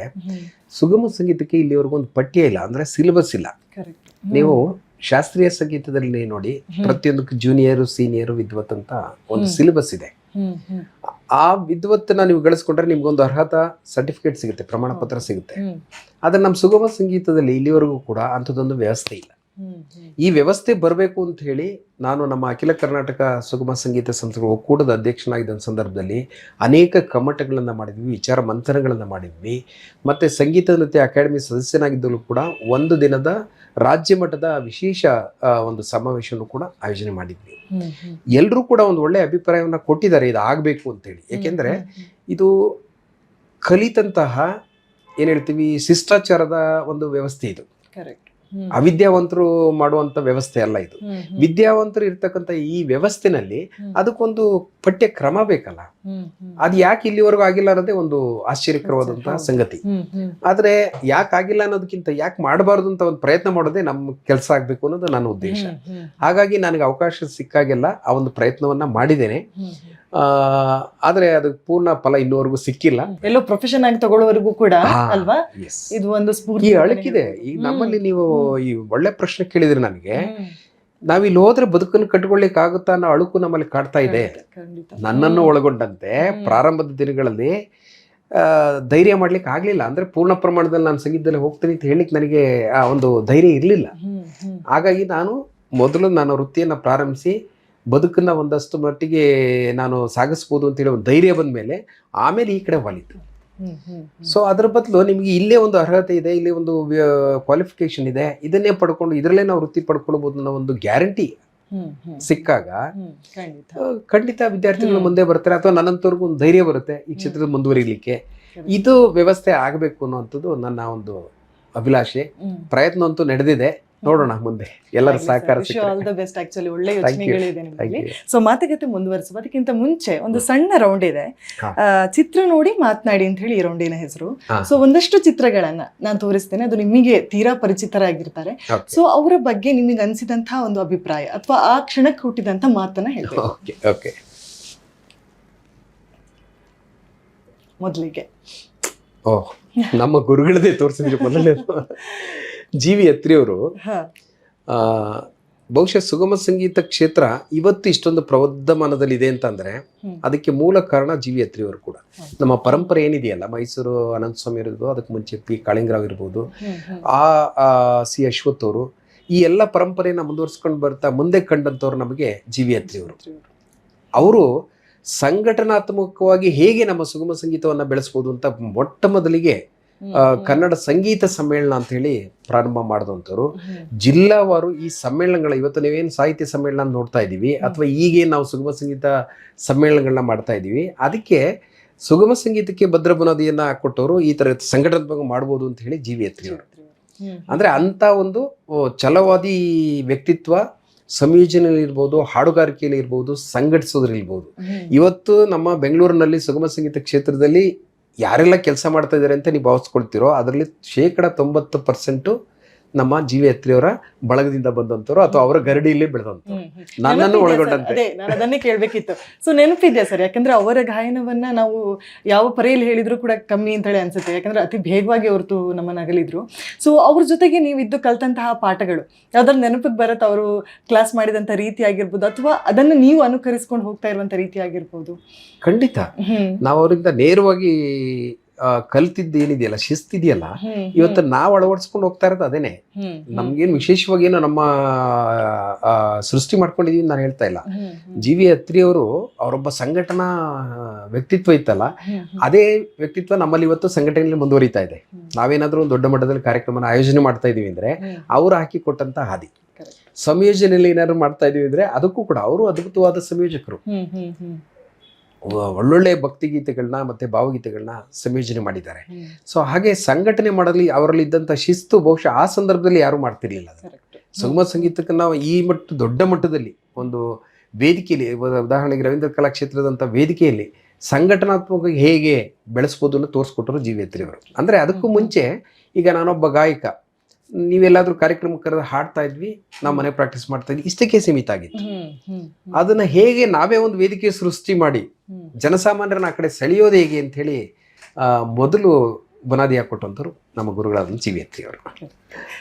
ಓಕೆ, ಸೊ ಮುಂದೆ ರಾಷ್ಟ್ರಕವಿ ಕುವೆಂಪು ಅವರು ನಮ್ಮ ಕನ್ನಡಕ್ಕೆ ಕವಿತೆಗಳನ್ನ ಖಂಡಿತ ನಮ್ಮ ಕನ್ನಡಕ್ಕೆ ಮೊದಲ ಜ್ಞಾನಪೀಠ ಪ್ರಶಸ್ತಿಯನ್ನ ತಂದುಕೊಟ್ಟಂಥವ್ರು. ಎಲ್ಲದಕ್ಕಿಂತ ಹೆಚ್ಚಾಗಿ ವಿಶ್ವಮಾನವ ಸಂದೇಶವನ್ನ ಈ ಜಗತ್ತಿಗೆ ಸಾರದಂಥವ್ರು, ಮತ್ತೆ ನುಡಿದಂತೆ ನಡ್ಕೊಂಬಂದಂಥವ್ರು. ಅಂದ್ರೆ ಇವರು ಏನು ಬರೆದ್ರಲ್ಲ ಅದರಂತೆಯೇ ಜೀವನವನ್ನ ಸಾಗಿಸಿದಂತಹ ಮಹಾನ್ ಚೇತನ ರಾಷ್ಟ್ರಕವಿ ಕುವೆಂಪು ಅವರು. ಇವತ್ತೇನು ನಮ್ಮಲ್ಲಿ ಇವತ್ತಿಗೂ ಕೂಡ ಇಷ್ಟೊಂದು ಜಾತಿ ಅಸಮಾನತೆಯನ್ನು ಕಾಣ್ತಾ ಇದ್ದೇವೆ, ಆದರೆ ಇದನ್ನೆಲ್ಲ ಹೋಗಲಾಡಿಸ್ಬೇಕು ಅಂತ ನೂರಾರು ವರ್ಷಗಳ ಹಿಂದೆನೆ ಹೋರಾಟ ಮಾಡಿದಂಥವ್ರು ರಾಷ್ಟ್ರಕವಿ ಕುವೆಂಪು. ಸೊ ಅವರ ಕವಿತೆಗಳು ಯಾವ್ದಾದ್ರು ತೀರಾ ಕಾಡುವಂಥದ್ದು ಇದೆಯಾ ಸರ್ ನಿಮಗೆ? ಯಾಕಂದ್ರೆ ಸಾಕಷ್ಟು ಕವಿತೆಗಳನ್ನ ನೀವು ಆಗಾಗ್ಲೇ ಹಾಡಿದ್ದೀರ ಅದರ. ಸೊ ಗುಣಗುವಂತಹ ಕುವೆಂಪು ಅವರ ಕವಿತೆ ಯಾವ್ದಾರು ಇದೆಯಾ? ಅವ್ರ ಮೊದಲನೇದ ಅವ್ರದ್ದು ಬಾರಿಸು ಕನ್ನಡ ಡಿಮ್ ಡಿಮ ಅಂದ್ರೆ ರಾಷ್ಟ್ರಕವಿ ಕುವೆಂಪು ಅನ್ನೋ ಅಂಥದ್ದು. ಸೊ ಅದನ್ನೇ ನಾನು ಪ್ರಾರಂಭದಲ್ಲಿ ಹೇಳಿಕೆ, ಜೊತೆಗೆ ಅವರ ಎಲ್ಲ ಗೀತೆಗಳನ್ನು ಕೂಡ ಹಾಡುವುದು ಅಭಿಮಾನದಿಂದ ನಾನು ಬೆಳೆಸ್ಕೊಂಡಂಥದ್ದು. ಅದನ್ನೇ ಇವತ್ತು ಜನ ಸ್ವೀಕಾರ ಮಾಡಿ ಕುವೆಂಪು ಗೀತೆಗಳೆಲ್ಲಾರು ಆಡಿಸ್ಬೇಕು ಅಂದ್ರೆ ಆನಂದ್ ಮದ್ಲಿಗೆ ಅವ್ರನ್ನ ಕರೆಸ್ಬೇಕು ಅನ್ನೋ ಮಟ್ಟಕ್ಕೆ ನಾವು ಈ ಒಂದು ಕುವೆಂಪು ಅವ್ರನ್ನ ಆರಾಧಿಸ್ಕೊಂಡು ಬರ್ತಾ ಇದೀವಿ. ಸೊ ಹಾಗಾಗಿ ಬಾರಿಸು ಕನ್ನಡ ಡಿಮ್ಮು 2 ಸಲ ಹಾಡ್ಬೋದಲ್ಲ? ಬಾರಿಸು ಕನ್ನಡ ಡಿಮ್ ಡಿಮವಾ, ಬಾರಿಸು ಕನ್ನಡ ಡಿಮ್ ಡಿಮವಾ, ಓ ಕರ್ನಾಟಕ ಹೃದಯ ಶಿವ, ಬಾರಿಸು ಕನ್ನಡ ಡಿಮ್ ಡಿಮವಾ, ಸತ್ತಂತಿಹರನು ಬಡಿದೆಚ್ಚರಿಸು, ಕಚ್ಚಾಡುವರನು ಕೂಡಿಸಿ ಒಲಿಸು, ಹೊಟ್ಟೆಯ ಕಿಚ್ಚಿಗೆ ಕಣ್ಣೀರ್ ಸುರಿಸು, ಹೊಟ್ಟೆಯ ಕಿಚ್ಚಿಗೆ ಕಣ್ಣೀರ್ ಸುರಿಸು, ಒಟ್ಟಿಗೆ ಬಾಳುವ ತೆರದಲ್ಲಿ ಹರಸು, ಬಾರಿಸು ಕನ್ನಡ ಡಿಮ್ ಡಿಮವಾ, ಓ ಕರ್ನಾಟಕ ಹೃದಯ ಶಿವ, ಬಾರಿಸು ಕನ್ನಡ ಡಿಮ್ ಡಿಮವಾ. ಶ್ರೀಸ ಶಿವೇತರ ಕೃತಿ ಕೃತಿಯಲ್ಲಿ ಮೂಡಲಿ ಮಂಗಳ ಮತಿ ಮತಿಯಲ್ಲಿ, ಕವಿ ಋಷಿ ಸಂತರ ಆದರ್ಶದಲ್ಲಿ, ಕವಿ ಋಷಿ ಸಂತರ ಆದರ್ಶದಲ್ಲಿ, ಸರ್ವೋದಯವಾಗಲಿ ಸರ್ವರಲಿ, ಬಾರಿಸು ಕನ್ನಡ ಡಿಮ್ ಡಿಮವಾ, ಓ ಕರ್ನಾಟಕ ಹೃದಯ ಶಿವ, ಬಾರಿಸು ಕನ್ನಡ ಡಿಮ್ ಡಿಮವಾ, ಬಾರಿಸು ಕನ್ನಡ ಡಿಮ್ ಡಿಮವಾ, ಬಾರಿಸು ಕನ್ನಡ ಡಿಮ್ ಡಿಮವಾ. ಚೆನ್ನಾಗಿತ್ತು ಸರ್. Thank you. ಓಕೆ, ಮುಂದೆ ನಮ್ಮ ಡಾಕ್ಟರ್ ಕಾವ್ಯಂ ಶ್ರೀನಿವಾಸ ಮೂರ್ತಿ ಅವರು. ನನಗೆ ನಾನು ಆಗಲೇ ಹೇಳಿದ್ನಲ್ಲ, ಹೊಸ ಕವಿಗಳು ಬರಬೇಕು ಈ ಕ್ಷೇತ್ರಕ್ಕೆ, ಹೊಸ ಗಾಯಕರು ಬರಬೇಕು, ಸಂಯೋಜಕರು ಬರಬೇಕು. ಆ ನಿಟ್ಟಿನಲ್ಲಿ ಬರೀ ನಾವು ಬರಬೇಕು ಅಂತ ಹೇಳ್ಕೊಂಡು ಕೂತ್ಕೊಂಡ್ರಾಗಲ್ಲ, ನಾವೇ ಏನಾದರೂ ಮಾಡಬೇಕಲ್ಲ. ಸೊ ಕಾವ್ಯಂ ಶ್ರೀನಿವಾಸ ಮೂರ್ತಿಯವರು ಹೊಸ ಪರಿಚಯ ಅಂತ ನಾನು ಹೇಳಕ್ಕೆ ಇಷ್ಟಪಡಲ್ಲ. ಅವರಾಗಲೇ 35-40 ವರ್ಷಗಳ ಹಿಂದೆನೆ ಬರೆದಂಥ ಗೀತೆಗಳನ್ನ ನಮ್ಮ ಮೈಸೂರನ್ನ ಸ್ವಾಮಿಯವರು ಕೂಡ ಹಾಡಿದ್ರು. ಆದರೆ ಎಲ್ಲೋ ಒಂದು ಕಡೆ ಕಾರಣ ಏನಂತ ಗೊತ್ತಿಲ್ಲ, ಮುಖ್ಯವಾಹಿನಿಗೆ ಬರ್ಲಿಕ್ಕೆ ಸಾಧ್ಯ ಆಗಿರಲಿಲ್ಲ. ಆದರೆ ನಾನು ನಮ್ಮ ಅಖಿಲ ಕರ್ನಾಟಕ ಸುಗಮ ಸಂಗೀತ ಸಂಸ್ಥೆಗಳ ಒಕ್ಕೂಟದ ಅಧ್ಯಕ್ಷನಾದ ಅವಧಿಯಲ್ಲಿ ಅಥವಾ ಕಾರ್ಯದರ್ಶಿಯಾಗಿದ್ದಂಥ ಅವಧಿಯಲ್ಲಿ ಕಾವ್ಯಂ ಶ್ರೀನಿವಾಸ ಮೂರ್ತಿಯವರನ್ನ ಅನೇಕ ಕಾರ್ಯಕ್ರಮಗಳಿಗೆ ಬಳಸ್ಕೊಳ್ಳೋದ್ರ ಮುಖಾಂತರ, ಅವ್ರನ್ನ ಮತ್ತೆ ಮತ್ತೆ ಮತ್ತೆ ನಾವು ಮುಖ್ಯವಾಹಿನಿಗೆ ಎಳ್ಕೊಂಬರೋದ್ರ ಮುಖಾಂತರ, ಸೊ ಅವರ ಕವಿತೆಗಳನ್ನ ಮತ್ತೆ ಮತ್ತೆ ಜನಸಾಮಾನ್ಯರ ಮುಂದೆ ತರೋದ್ರ ಮುಖಾಂತರ ನಾವು ಪ್ರಯತ್ನ ಪಟ್ವಿ. ಡಾಕ್ಟರ್ ಕಾವ್ಯಂ ಶ್ರೀನಿವಾಸ ಮೂರ್ತಿಯವರು ಕೂಡ ಈ ಒಂದು ಸಾಮಾಜಿಕ ಪಿಡುಗೇನಿದೆ, ಜಾತಿ ವ್ಯವಸ್ಥೆ ಇರ್ಬೋದು ಅಥವಾ ನಮ್ಮ ಕನ್ನಡದ ಬಗ್ಗೆ ನಮ್ಮ ಜನಸಾಮಾನ್ಯರಲ್ಲಿರ್ತಕ್ಕಂಥ ಒಂದು ನಿರಭಿಮಾನ ಏನಿದೆ, ಇದನ್ನೆಲ್ಲ ಹೋಗ್ಲಾಡಿಸೋ ದೃಷ್ಟಿಯಲ್ಲಿ ಅವರು ಅನೇಕ ಕನ್ನಡ ಪರ ಹೋರಾಟ ಗೀತೆಗಳನ್ನ ಬರೆದಿದ್ದಾರೆ. ಸೊ ಅವರ ಅನೇಕ ಗೀತೆಗಳನ್ನು ಕೂಡ ನಾನು ಸಂಯೋಜನೆ ಮಾಡುವ ಅವಕಾಶವನ್ನು ಕೂಡ ಅವ್ರು ಮಾಡಿಕೊಟ್ರು. ಸೊ ಹಾಗಾಗಿ ಡಾಕ್ಟರ್ ಕಾವ್ಯ ಶ್ರೀನಿವಾಸ ಮೂರ್ತಿ ಇವತ್ತಿನ ನಮ್ಮ ಪ್ರಮುಖ ಕವಿಗಳಲ್ಲಿ ಒಬ್ಬರು. ಖಂಡಿತ ಸರ್. ಕೊನೆಯದಾಗಿ ಆಹಾ, ನಮ್ಮ ಪದ್ಮಶ್ರೀ ಡಾಕ್ಟರ್ ದೊಡ್ಡರಂಗೇಗೌಡರು, ಅವ್ರ ಬಗ್ಗೆ ಎಷ್ಟು ಹೇಳಿದ್ರು ಸಾಲದು. ಸುಗಮ ಸಂಗೀತ ಕ್ಷೇತ್ರ ಮತ್ತೆ ಚಲನಚಿತ್ರ ಕ್ಷೇತ್ರ ಎರಡರಲ್ಲೂ ಕೂಡ ಬಹಳ ದೊಡ್ಡ ಹೆಸರನ್ನ ಮಾಡಿರ್ತಕ್ಕಂಥವ್ರು ಡಾಕ್ಟರ್ ದೊಡ್ಡರಂಗೇಗೌಡರು.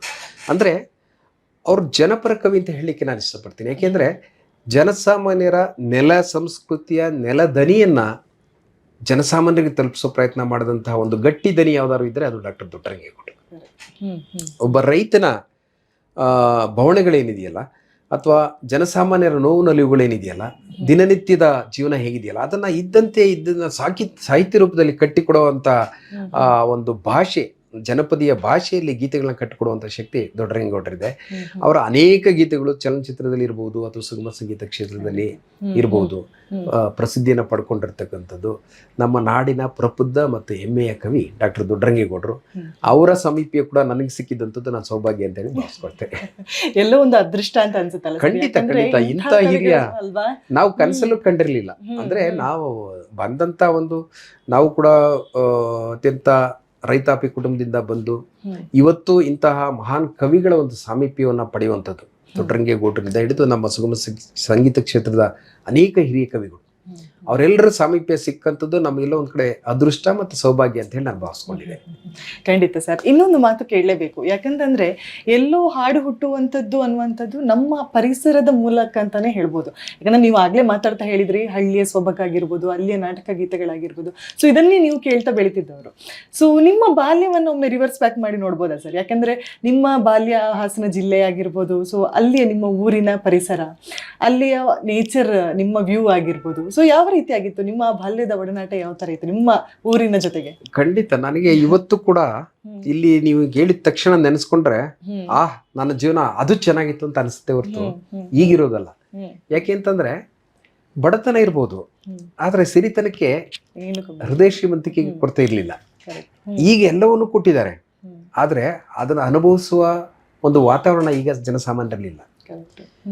ಅಂದ್ರೆ ಆ ಒಂದು ವ್ಯವಸ್ಥೆ ಬರ್ತಾ ಬರ್ತಾ ಬದಲಾಗ್ತಾ ಹೋಗ್ತಾ ಇದೆ. ಇವತ್ತು ನನ್ನ ಹೆಸರಿನ ಜೊತೆಗೆ ನನ್ನ ಹೆಸರಿಗಿಂತ ಹೆಚ್ಚಾಗಿ ಮಾದಲಗಿರಿ ಅಂತ ನನ್ನನ್ನೆಲ್ಲ ಸಂಬೋಧಿಸ್ತಾರೆ, ಅಂದ್ರೆ ಕರೀತಾರೆ. ಅದಕ್ಕೆ ಕಾರಣ ಏನು ಅಂತಂದ್ರೆ ನನಗೆ ನನ್ನ ಊರಿನ ಮೇಲಿದ್ದಂತ ಒಂದು ಅಭಿಮಾನ.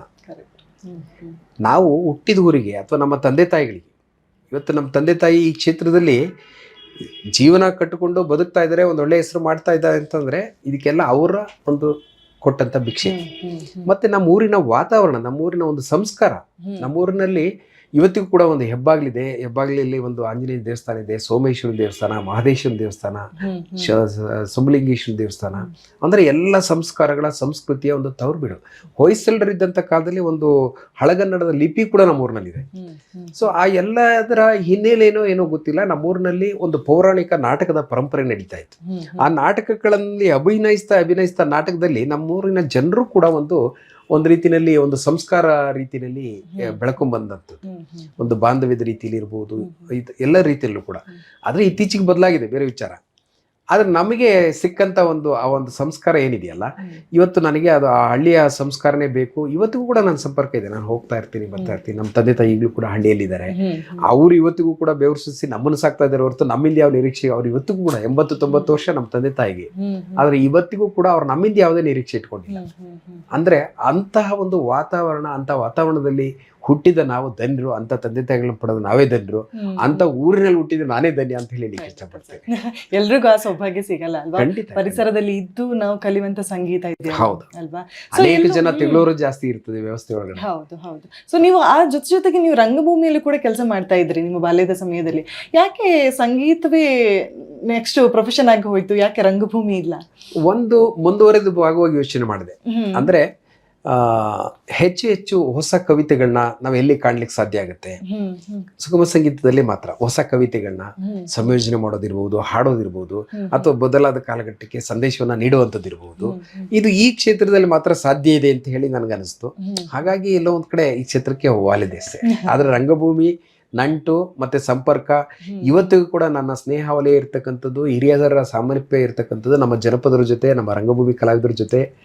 ಸುಗಮ ಸಂಗೀತ ಹೇಗೆ ನನ್ನ ಸಂಪರ್ಕ ಇದೆಯೋ ಅಷ್ಟೇ ದೊಡ್ಡ ಸಂಪರ್ಕ ನಮ್ಮ ಜನಪದರು ಮತ್ತೆ ನಮ್ಮ ರಂಗಭೂಮಿ ಕಲಾವಿದರ ಜೊತೆಗಿದೆ. ಅದೇ ನನ್ನ ಸಂತೋಷ. ಮತ್ತೆ ಈ ಸಂಗೀತ ಅನ್ನುವಂಥದ್ದು ನನ್ನ ಪ್ರಕಾರ ಒಂಥರ ದೊಡ್ಡ ಜವಾಬ್ದಾರಿ.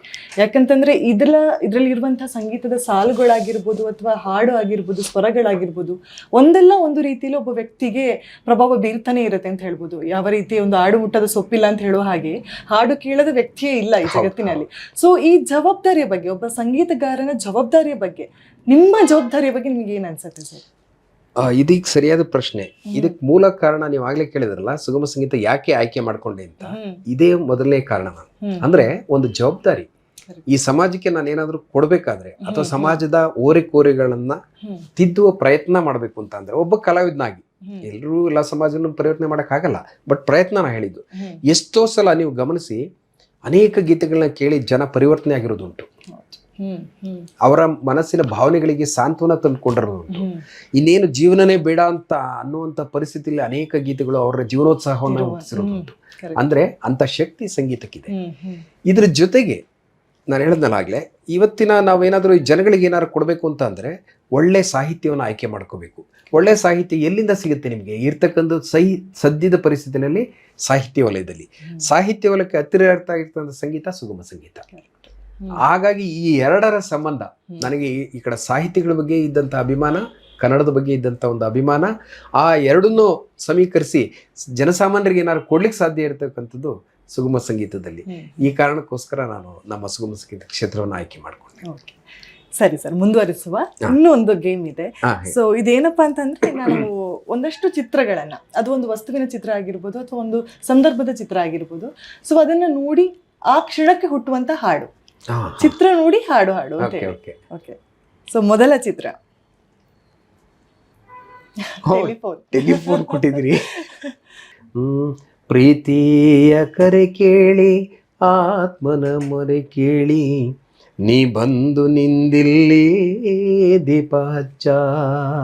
ಈ ಥರದ್ದು ನಮ್ಮ ಭಾವಗೀತೆಗಳಲ್ಲಿ. ಆದರೆ ಟೆಲಿಫೋನಿಗೆ ಸಂಬಂಧಪಟ್ಟದ್ದ ಇನ್ನೊಂದು ಗೊತ್ತಿಲ್ಲ ಅದು. ನೆಕ್ಸ್ಟ್ ಮಳೆ. ಮಳೆ ಖಂಡಿತ. ಮಳೆ ಬಗ್ಗೆ ಸಾಕಷ್ಟು ಗೀತೆಗಳು ನಮ್ಮ ಸುಗಮ ಸಂಗೀತದಲ್ಲೂ ಇದೆ.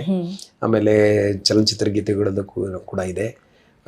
ಮಳೆ ಬಹುಶಃ ಪ್ರಕೃತಿಲಿ ನಮಗೆ ಇರುವಂತಹ ಒಂದು ವರ. ಮಳೆ ಇಲ್ಲದೆ ಬದುಕಿಲ್ಲ. ಬದುಕು ಅಂದರೆ ರೈತನ ಬದುಕು ಕಟ್ಕೊಳ್ಬೇಕು ಅಂತಂದರೆ ಮಳೆ ಒಂದು ಅವಿಭಾಜ್ಯ ಅಂಗ. ಇದಕ್ಕೆ ಸಂಬಂಧಪಟ್ಟಂತೆ ನಮ್ಮ BR ಲಕ್ಷ್ಮಣರಾವರು ಒಂದು ಗೀತೆನ ಬರೆದಿದ್ರು. ಬಹಳ ಹಿಂದೆನೆ ಮೈಸೂರು ಅನಂತಸ್ವಾಮಿ ಅವರು ಅದಕ್ಕೆ ಸಂಯೋಜನೆ ಮಾಡಿ ಪ್ರಸಿದ್ಧಿಗೊಳಿಸಿದ್ರು. ತದನಂತರ ಅದು ಚಲನಚಿತ್ರ ಗೀತೆಗೂ ಕೂಡ ಅಳವಡಿಸ್ಕೊಂಡಿದ್ರು. ನೆನಪಿರುವಷ್ಟು ಹೇಳೋದಾದರೆ, ಬಾ ಮಳೆಯೇ ಬಾ, ಅಷ್ಟು ಬಿರುಸಾಗಿ ಬಾರದಿರು, ನನ್ನನ್ನಲ್ಲೇ ಹೋಗದಂತೆ, ಅವಳಿಲ್ಲಿ ಬಂದೊಡನೆ. ಈ ಥರ ಒಂದು ಗೀತೆ ಇದೆ. ಸದ್ಯ ನೆನಪಿಗೆ ಬರ್ತಾ ಇಲ್ಲ, ಬಟ್ ಒಳ್ಳೆ ಸಾಹಿತ್ಯ, ಒಳ್ಳೆ ಸಂಗೀತ. ನೆಕ್ಸ್ಟ್ ರಸ್ತೆ, ದಾರಿ ಯಾವುದಯ್ಯ, ವೈಕುಂಠಕ್ಕೆ ದಾರಿ ಯಾವುದಯ್ಯ. ಸೊ ಹೀಗೆ ದಾರಿ ಎಲ್ಲದಕ್ಕೂ ಬೇಕಲ್ಲ. ವೈಕುಂಠಕ್ಕೆ ಹೋಗಕ್ಕೂ ದಾರಿ ಯಾವ್ದು ಬೇಕು, ನಾವು ಸರಿಯಾದ ಮಾರ್ಗದಲ್ಲಿ ಸೇರ್ಲಿಕ್ಕೆ ಯಾವ್ದು ಬೇಕು, ದಾರಿ ಬೇಕು. ಸಿಂಬಾಲಿಕ್ ಆಗಿ ಕೂಡ ದಾರಿಯನ್ನ ಯೂಸ್ ಮಾಡಬಹುದು ಸಾಹಿತ್ಯಗಳಲ್ಲಿ. ಖಂಡಿತ. ಅಂದ್ರೆ ದಾರಿ ಅಂದ್ರೆ ಎಲ್ಲದಕ್ಕೂ ಅನ್ವಯ ಆಗುತ್ತೆ. ಸೊ ಅನೇಕ ಗೀತೆಗಳಿದೆ, ತಕ್ಷಣಕ್ಕೆ ನೆನಪಿಗೆ ಬರ್ತಾ ಇಲ್ಲ. ಓಕೆ, ಕೊನೆಯ ಚಿತ್ರ ಜೋಗ್ ಜಲಪಾತ ಅಂತ ತೋರ್ಸ. ಜಲಪಾತ ಅಂತ ತಗೋಬಹುದು, ಜೋಗ ಅಂತ ತಗೋಬಹುದು. ಹೌದೌದು. ಈ ಜೋಗದ ಸಿರಿಯನ್ನೇ ನೋಡಿ ನಮ್ಮ ಸುಗಮ ಸಂಗೀತ ಕ್ಷೇತ್ರದಲ್ಲಿ ನಮ್ಮ ನಿಸಾರ್ ಅಹಮದ್ ಅವರು ಒಂದು ಅದ್ಭುತವಾದಂತಹ ಗೀತೆಯನ್ನ ಕೊಟ್ಟಿದ್ದು. ಜೋಗದ ಸಿರಿ ಬೆಳಕಿನಲ್ಲಿ, ತುಂಗೆಯ ತೆನೆ ಬಳುಕಿನಲ್ಲಿ, ಸಹ್ಯಾದ್ರಿಯ ಲೋಹದದಿರ ಉತ್ತುಂಗದ ನಿಲುಕಿನಲ್ಲಿ, ನಿತ್ಯ ಹರಿದ್ವರ್ಣವನದ ತೇಗ ಗಂಧ ತರುಗಳಲ್ಲಿ ನಿತ್ಯೋತ್ಸವ ತಾಯಿ ನಿತ್ಯೋತ್ಸವ ನಿನಗೆ ನಿತ್ಯೋತ್ಸವ ತಾಯಿ ನಿತ್ಯೋತ್ಸವ. ಈ ಥರ ಆ ಒಂದು ಆ ಸಂಸ್ಕೃತಿ ಮತ್ತೆ ಆ ಒಂದು ನಿಸರ್ಗವನ್ನು ನೋಡಿನೇ ಕವಿ ಬರೆದಂತಹ ಒಂದು ಗೀತೆ. ಓಕೆ ಸರ್, ಚೆನ್ನಾಗಿತ್ತು ಆಕ್ಚುಲಿ. ಪ್ರಯತ್ನ ಮಾಡಿದ್ರಿ ಅಂತಾನೆ ಹೇಳ್ಬೋದು. ಯಾಕೆಂದ್ರೆ ಸಂದರ್ಭಕ್ಕೆ ಹೌದೌದು. ತಕ್ಷಣಕ್ಕೆ ಈಗಿನ ಒತ್ತಡಗಳಲ್ಲಿ ನೆನಪು ನನಗಂತೂ ಸ್ವಲ್ಪ ನೆನಪಿನ ಶಕ್ತಿ ಕಡಿಮೆನೆ, ಆದ್ರೂ ಇಲ್ಲೋ ಒಂದ್ ಸ್ವಲ್ಪ ಜ್ಞಾಪಿಸ್ಕೊಂಡಿದೀನಿ. ನೀವು ಆಕಸ್ಮಿಕ ಕೆಲವು ಪ್ರಶ್ನೆಗಳನ್ನ ಕೇಳಿದ್ರಿ, ತಪ್ಪಾಗಿದ್ರೆ ಕ್ಷಮೆ ಇರ್ಲಿ ಅಂತೇಳಿ ಕೇಳ್ತೀನಿ ನಮ್ಮ ಕೇಳುಗರಿಗೆ. ಕೊನೆಯ ಪ್ರಶ್ನೆ, ಸೊ ಇಷ್ಟೊಂದು ಜರ್ನಿಯಲ್ಲಿ ಸಂಗೀತ ಯಾನದಲ್ಲಿ ಸೊ ನೀವು ಸಾಕಷ್ಟು ಪ್ರಯೋಗಗಳನ್ನ ಮಾಡಿದ್ದೀರಾ, ಸಾಕಷ್ಟು ಸಂಯೋಜನೆಗಳನ್ನ ಮಾಡಿದ್ದೀರಾ. ಇಂಥದ್ದೊಂದು ಇನ್ನು ಮಾಡುವಂಥದ್ದು ಬಾಕಿ ಇದೆ, ಸೊ ಅದನ್ನ ನಾನು ಮಾಡಲಿಕ್ಕೆ ಹೊರಟಿದ್ದೀನಿ ಅಂತ ಹೇಳಿ ಅಂಥದ್ದು ಆಗಿರ್ಬೋದು, ಅಥವಾ ಇಂಥದ್ದೊಂದು ಬಾಕಿ ಇದೆ ಅಂತ ಹೇಳುವಂಥದ್ದು ಯಾವ್ದಾದ್ರು ಇದೆಯಾ ಸರ್? ಮೇಡಮ್, ಹಾಗಾದ್ರೆ ಆ ರೀತಿಲಿ ನೋಡೋದಾದ್ರೆ ಒಂದು ಸಂಘಟನಾತ್ಮಕವಾಗಿ ಯೋಚನೆ ಮಾಡುತ್ತೀನಿ ಯಾವಾಗ್ಲೂ ಕೂಡ. ಅಂದ್ರೆ ಈ ಕ್ಷೇತ್ರಕ್ಕೆ ಶಾಶ್ವತವಾಗಿ ಉಳಿಯುವಂಥದ್ದು ಏನ್ ಮಾಡಬಹುದು ಅನ್ನೋ ದೃಷ್ಟಿನಲ್ಲಿ ಈಗಾಗಲೇ ನಮ್ಮ ಸಂಸ್ಥೆ ಮುಖಾಂತರ ಪ್ರತಿಭಾ ಶೋಧ ಅಂತ ಹೇಳಿ ಒಂದು ಕಾರ್ಯಕ್ರಮ ಮಾಡ್ತೀನಿ. ನವಪಲ್ಲವ ಅಂತ ಹೇಳಿ ಮಾಡ್ತೀನಿ. ನವಪಲ್ಲವ ಅಂದ್ರೆ ಹೊಸ ಕವಿತೆಗಳನ್ನ ಪರಿಚಯ ಮಾಡುವಂಥದ್ದು. ಪ್ರತಿಭಾ ಶೋಧ ಕಾರ್ಯಕ್ರಮದಲ್ಲಿ ಹೊಸ ಹೊಸ ಗಾಯಕರನ್ನ ವೇದಿಕೆಗೆ ಪರಿಚಯಿಸುವಂಥದ್ದು. ಜೊತೆಗೆ ಹಾಡು ಕೋಗಿಲೆ ಗೀತೋತ್ಸವದಲ್ಲಿ ಈಗಾಗಲೇ ಪ್ರಸಿದ್ಧರಾಗಿರ್ತಕ್ಕಂಥ ಸಂಯೋಜಕರು ಇರ್ಬೋದು, ಗಾಯಕರು ಇರ್ಬೋದು, ಅವ್ರನ್ನ ಕರೆದು ಅವರಿಗೆ ವಾರ್ಷಿಕ ಪ್ರಶಸ್ತಿಯನ್ನು ಕೊಡೋದ್ರ ಮುಖಾಂತರ ಈ ಕೆಲಸವನ್ನ ಮಾಡ್ಕೊಂಡ್ ಬರ್ತಾ ಇದ್ವಿ. ಇದ್ರ ಜೊತೆಗೆ ಇದೇನೆ ನಾನು ಆಗ್ಲೇ ಹೇಳಿದಂಗೆ ಸುಗಮ ಸಂಗೀತ ಕ್ಷೇತ್ರಕ್ಕೆ ಒಂದು ಪಠ್ಯ ಆಗ್ಬೇಕಾಗಿದೆ. ಅದು ಎಲ್ಲೋ ಒಂದ್ ಕಡೆ ನನ್ನ ಮನಸ್ಸಿನಲ್ಲಿ ಕೊರಿತಾ ಇದೆ. ಅದು ನಮ್ಮ ಎಲ್ಲ ಕ್ಷೇತ್ರದ ಹಿರಿಯರನ್ನ ಈಗಾಗಲೇ ಸಂಪರ್ಕ ಮಾಡಿ ಆ ವಿಚಾರವಾಗಿ ಮಾತಾಡಿದೆ. ಅವರ ಕೆಲವು ಬರಹಗಳನ್ನು ಕೂಡ ತೆಗೆದುಕೊಂಡಿದೆ. ಅದನ್ನು ಕಾರ್ಯರೂಪಕ್ಕೆ ತರಲಿಕ್ಕೆ ಸ್ವಲ್ಪ ಸರ್ಕಾರದಿಂದ ಇರ್ಬೋದು, ಅಥವಾ ನಮ್ಮ ಜನಸಾಮಾನ್ಯರಿಂದ ಇರ್ಬೋದು, ಅಥವಾ ನಮ್ಮ ಕ್ಷೇತ್ರದವರಿಂದ ಇರ್ಬೋದು, ಇನ್ನೂ ಸಾಕಷ್ಟು ಸಹಕಾರ ನಿರೀಕ್ಷೆಯಲ್ಲಿದ್ದೇನೆ. ಒಂದು ಸಂಘಟನಾತ್ಮಕವಾಗಿ ಮಾಡಬೇಕಾದಂಥ ಒಂದು ಕೆಲಸ, ಆ ಕೆಲಸ ಆಗುತ್ತೆ ಅನ್ನೋ ಒಂದು ವಿಶ್ವಾಸ ಇದೆ. ನೋಡೋಣ, ಎಲ್ಲರ ಸಹಕಾರ ಸಿಕ್ಕರೆ ಅದನ್ನು ಖಂಡಿತ ಮಾಡುವಂಥ ಪ್ರಯತ್ನ. ನಿಮ್ಮ ಎಲ್ಲ ಆಸೆಗಳು ಕೂಡ, ನಿಮ್ಮೆಲ್ಲ ಕನಸುಗಳು ಕೂಡ ಈಡೇರಲಿ. ಸೊ ಇಷ್ಟು ಹೊತ್ತು ನಿಮ್ಮ ಕಲಾಯಾನದ ಬಗ್ಗೆ ನಮ್ಮ ಜೊತೆಗೆ ಹಂಚ್ಕೊಂಡಿದ್ದಕ್ಕಾಗಿ thank you so much sir. ಧನ್ಯವಾದಗಳು. ನಮಗೂ ಕೂಡ ನಮ್ಮ ಜನಸಾಮಾನ್ಯ ಮುಂದೆ ನಮ್ಮ ಒಂದು ಸಣ್ಣ ಕಿರು ಪರಿಚಯವನ್ನು ಮಾಡಿಕೊಡುವಂಥ ಪ್ರಯತ್ನ ಮಾಡಿದ್ದೀರಿ. ಬುಕ್ ಬ್ರಹ್ಮ ಸಂಸ್ಥೆಗೆ ಮತ್ತು ಎಲ್ಲ ವ್ಯವಸ್ಥಾಪಕರಿಗೆ ನನ್ನ ಅನಂತ ಧನ್ಯವಾದಗಳು. Thank you. Thank you.